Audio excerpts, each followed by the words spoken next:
Life is too short, well, for a lot of things.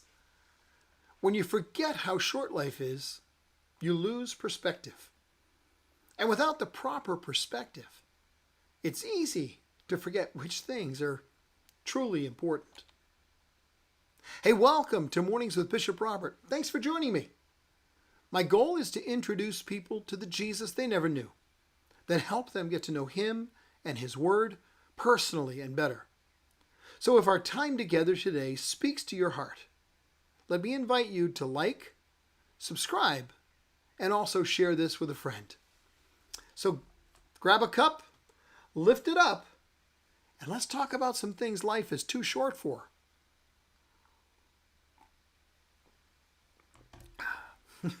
Someone once said, life is too short to be serious all the time. So if you can't laugh at yourself, just call me. I'll laugh at you. Today's verse is a prayer for perspective.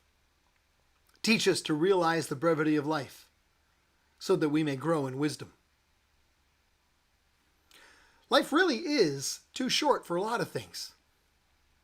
Life is too short to stay angry. Life is too short not to pursue your purpose. Life is too short to work all the time. Life is too short not to forgive. Life is too short to live in fear. Life is too short not to love someone with all your heart. Life is too short to give up on your vision. In fact, life is too short not to press on and take hold of all that God has for you. Oh yeah. And life is too short to drink bad coffee. I got some good coffee. Sorry, couldn't resist. You know, Maggie's one of the folks who helps the CEEC Church's Afghan team. She's a military wife.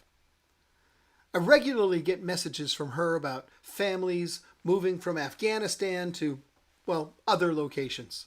Questions about current threat assessments in one city or another, and even requests to help provide food or transport assistance.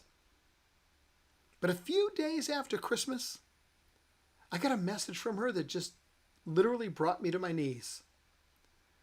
She said, if you have a prayer to spare, today's the 5-year anniversary of my daughter's passing.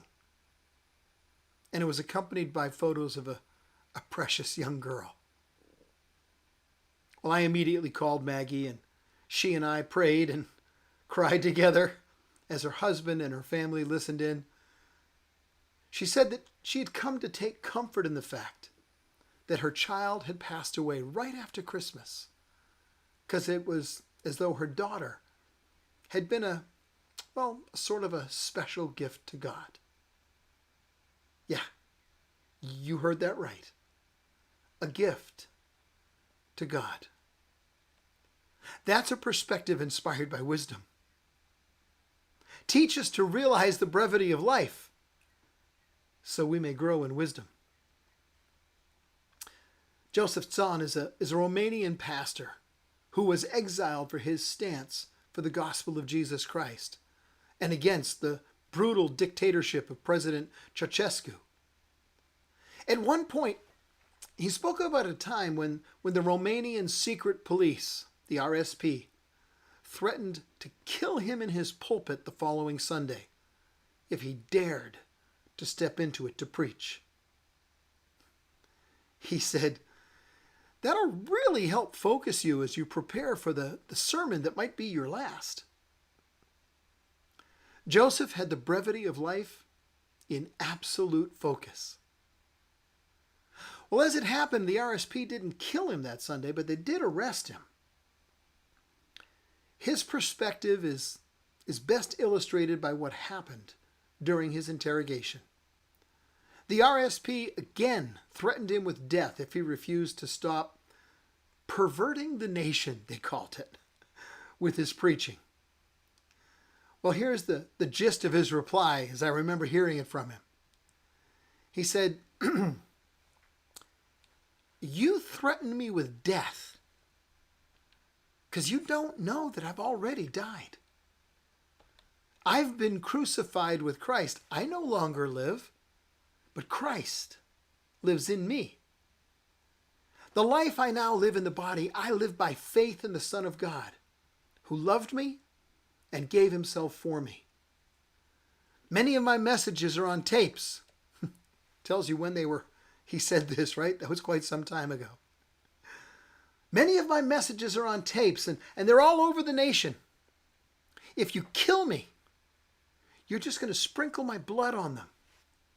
People will say, "Oh, that Joseph must have believed what he preached about if he was willing to die for it. I should listen again."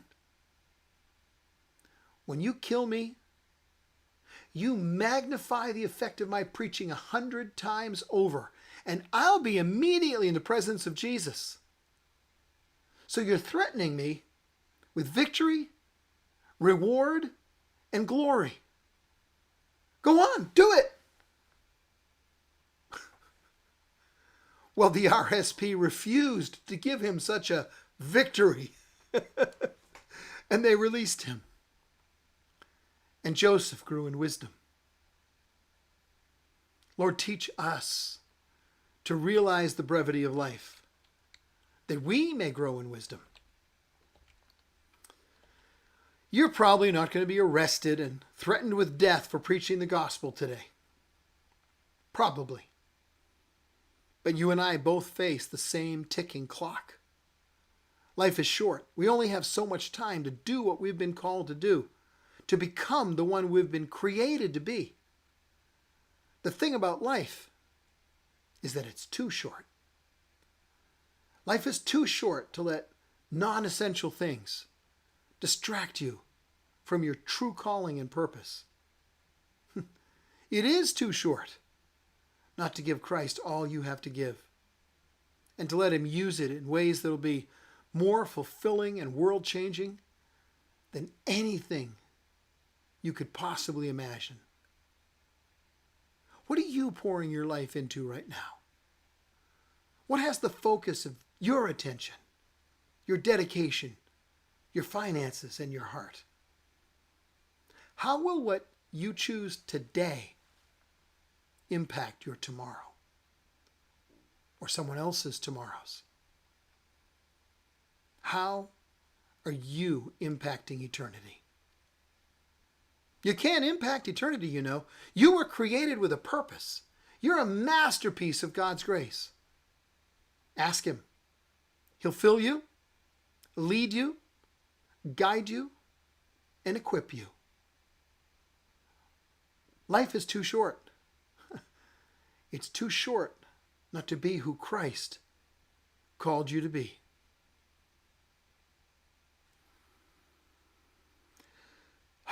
Well, we've come to the end of our time this morning. Before you go, could I ask you to help me introduce people to the Jesus they never knew? Help them get to know him and his word personally and better. Please like this video because it really does help more people see it.